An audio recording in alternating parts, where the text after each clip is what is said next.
Hi, I'm Justine Harcourt Tutorial, and I'm here at the VR Lounge here at the Potsdamer Platz in Berlin, and I am speaking with Max Salomon, who is an executive producer with Black Dot Films VR.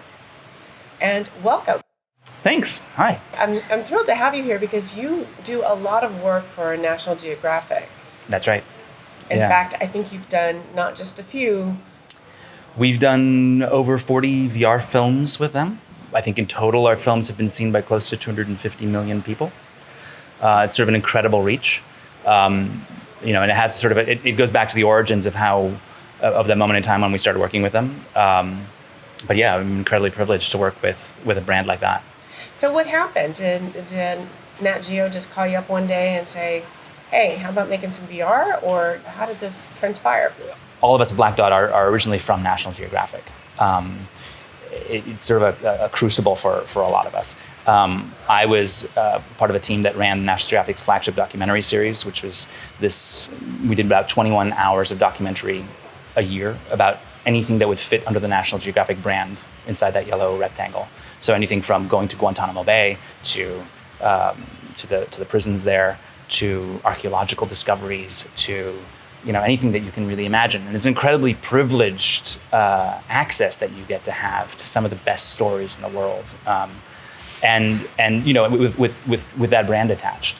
My partner in the company, Malvina Martin, she ran development for National Geographic Television at the time, creating the ideas that drove the series, the content, right, of what stories will work for National Geographic in television. And so in about 2011, we both ended up, 2011 and 12, we ended up leaving the company. It was at the same moment that National Geographic sort of turned towards a lot of reality programming. And for a pretty selfish reason, it's not interesting. It's not as interesting for us as producers to make 21 episodes of a similar story, as opposed to making the luxury of really this high end. Every hour you do is a different story that you get to dive into, and immerse yourself in. So we started to look at what's the challenge that we want to take on. When I saw the early sort of Oculus dev kits come out and started to see the potential in what that could do, and early 360 video, I said, this is something. I had this moment where I saw the potential of VR and said, okay, this can start to get at the power of what I experience for myself that I can never translate in television. And so I took the headset, enthusiastic guy that I am, and brought it to National Geographic and showed it to everyone that I knew and said, there's never been an alignment between a technology and this brand, since the invention of the photograph. We all remember that moment when we unfold that magazine image that has the 3 foldouts and we fall through the picture. Well, this does that, right? And of course, all my former colleagues sort of looked at me and said, wow, this is amazing, Max, but we're in the business of running a print magazine or making television shows, and how do we monetize this? And the nice friendly pat on the back, and I've got to go back to work. And then at Christmas in 2015, I got a phone call from a former colleague who said, I know you've been coming around telling us about VR and such. Something just landed on my desk. I don't even know. We just went through a reorg, how this happened. But we've sold VR to Facebook. We've done a deal with them. And can you help us? Can you help us fulfill this obligation that we have? I said, when's the first one due? How much? When? He says, well, we have to make 24 films over the next year, and the first one's due on January 1st. And I said, that's next week. That's next week. So we adjusted things a little bit, but started to roll out the content, and it was the launch of 360 video on Facebook. Right now, it's not in headset necessarily. That's not where the largest part of the audience is, but National Geographic has a following of about 70 million people on Facebook, which is a huge audience. And it was really interesting. The first couple pieces that come out, suddenly the comment streams were hysterical to look at, because suddenly people realize that they're somehow controlling the camera and they don't know how they're doing it, right? And they have this experience where they say, wait, the camera work is really terrible. Then they realize they're the camera operator. And it goes viral all of a sudden overnight. The first film that we released, I think, was seen by 8.5 million people inside of 3 days. Huge numbers. The next one comes out 2 weeks later, same kind of numbers. And it was like volcanoes going off in terms of National Geographic's social media.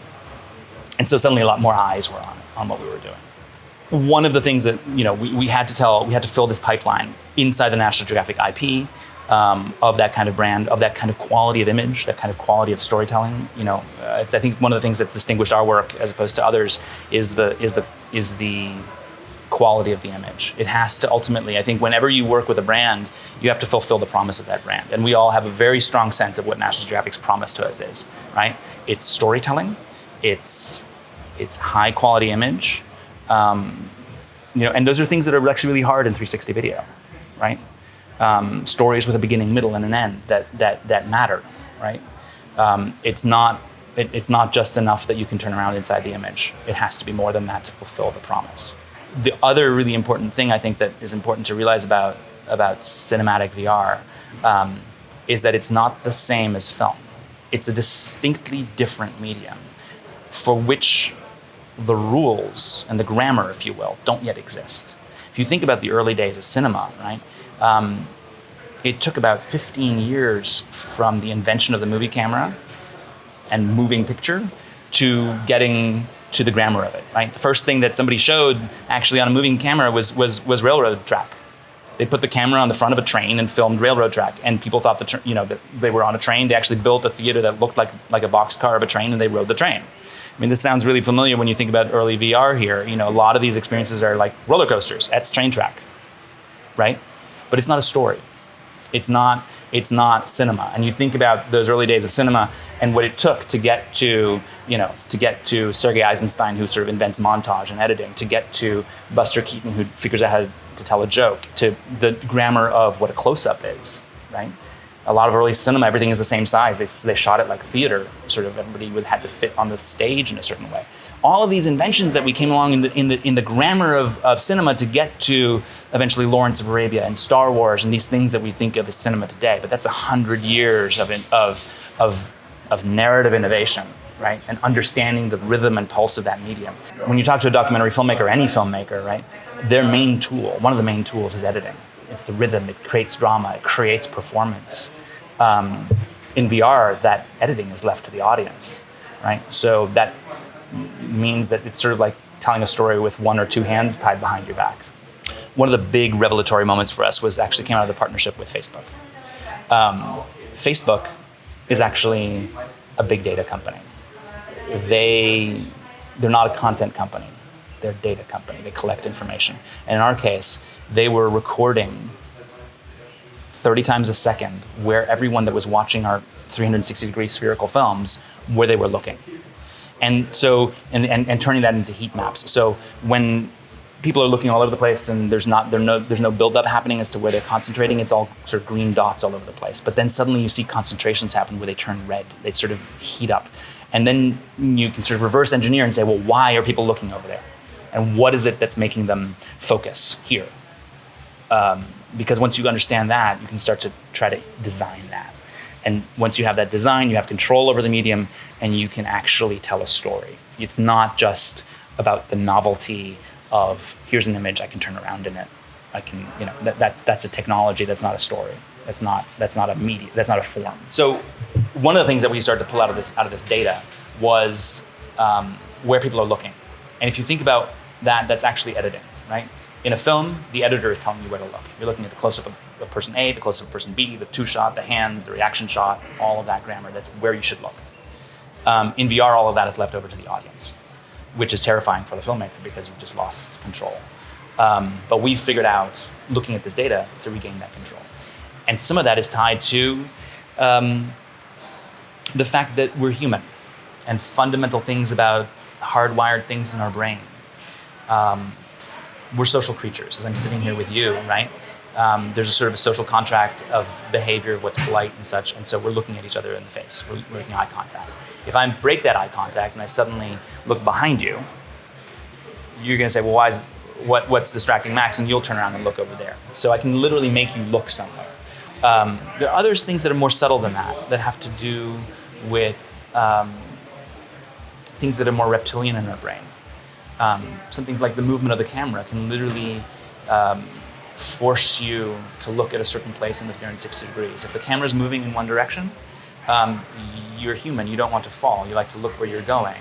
You'll look left and right, but you'll end up focusing exactly in that sphere where I want you to look, which means that then when I then make the edit, I don't need to wait for the audience for 5 seconds to them to figure out where the point of interest is in the next shot. I've created it before the edit, prepared them for that, and that means that I can speed up my storytelling.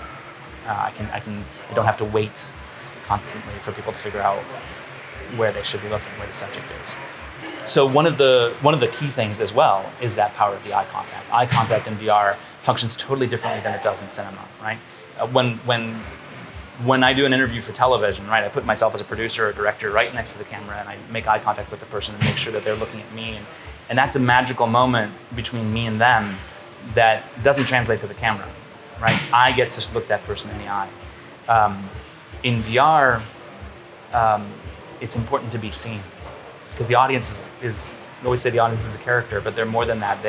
If you think about a social context, for me it was high school. Nobody looks you in the eye. You feel invisible, right?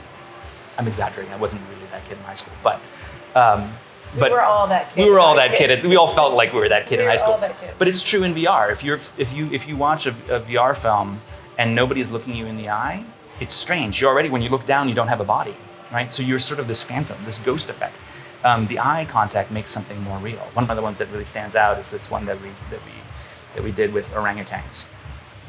Unfortunately today, because of palm oil plantations and such and deforestation, orangutans are really one of those species that is being crushed at the moment. And when the forests get torn down, the mothers and the adults, they're aggressive, they end up getting killed. But the young ones are cute, and they end up in the illegal pet trade. It's a really kind of a tragic context. So there's this NGO that intervenes and tries to bring them back. It brings them to a preserve and teaches them what it means to be an orangutan. And you can see it. I mean, some of them are actually have a fear of heights. They don't know what it means. They don't know what a tree is, right? In some cases, they've never seen a tree before since the day that their mother was killed, and they were plucked into this other world. So we started to try to figure out, how do you film this? How do you tell this story? And every day they bring them into the forest in a wheelbarrow, sort of like a school bus. Mm-hmm. We mounted our camera to the front of the wheelbarrow, and all of the little orangutans are curious about this thing that we've now put in this world, this shiny, expensive, fragile camera that they see their own little reflection in. It has a blinking red light on it. This is just, they want to touch, But what's amazing in VR is that they're all looking at the camera. When you see an orangutan touch the lens in a documentary film, your brains, and you're sitting on your couch at home, you say, "Oh, too bad for the cameraman, he has slime on his lens." Mm-hmm. Because it's a passive experience. In VR, because you're actively looking down and left and right and figuring out that world for yourself, there is no edge to the frame. And when the orangutan reaches out and touches the lens, they're reaching out and touching you. When they look into the lens, they're looking and seeing you, and you're connecting with them. I showed, there's one moment in the film actually where one of them, they're loading them back in at the end of the day, and she realizes nobody's around her. She looks left and right, and suddenly she leans in and puts her lips on the lens. It's this magical moment when you see it in the film, because she literally leans in and gives you a kiss. So I showed that to my mother-in-law over Christmas, and she was in tears, right? She had been seen. He saw me, right? And people want to, the next thing they would do is reach for their checkbook and want to know, how do I help, right? And those are those kinds of moments that we can't tell in documentary film. We can only tell them in cinematic VR. Thank you so much, Max. That is an incredible story. Very powerful. Appreciate it. Thanks.